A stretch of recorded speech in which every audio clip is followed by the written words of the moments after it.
আসসালামু আলাইকুম প্রিয় দর্শক, এই মুহূর্তে এই যে ভিডিওটি দেখতে পাচ্ছেন এটা হচ্ছে সিলেটের বিছনাকান্দির গোসর নামক এলাকায়।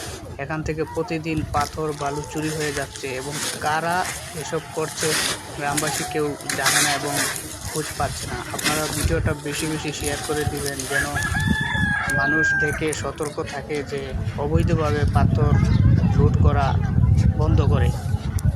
এদিকে সৌন্দর্য নষ্ট হয়ে যাচ্ছে, কৃষ্ণাকান্দির অবস্থা দেখুন কি হয়েছে হালচাল। আপনারা ভিডিওটা বেশি বেশি শেয়ার করবেন। গোসর থেকে পাথর চুরি করছে কারা এবং কে এটা শনাক্ত হয়নি। আপনারা ভিডিওটা বেশি বেশি শেয়ার করে দিবেন যাতে তাদেরকে খুঁজে বের করা যায়। ভিডিওটা কিছুদিন যাবৎ চলছে ফেসবুকে, ইন্টারনেটে অনেকেই দেখতে পাচ্ছে, কিন্তু এটার শনাক্ত এখনও হয়নি।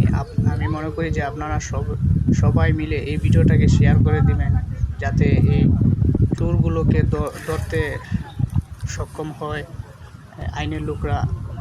এদিকে উপরে রয়েছে ফুটবল খেলার মাঠ, নানান জায়গা থেকে ফুটবল খেলার টিম আসে এখানে, নানান রকমের মানুষ আসে এবং এসব দেখলে গ্রামবাসী এবং এই 13 নং বিছনাকান্দির বদনাম হয়ে যাবে। তাই আপনারা দ্রুত এই ভিডিওটাকে শেয়ার করে দেবেন, অন্যকে দেখার সুযোগ করে দেবেন। দেখেন কি অবস্থা করেছে এই গোসরের পাথর চুরি করে, কারা এবং কে এইসব করেছে এদেরকে ধরে আইনের আওতায় আনা হোক।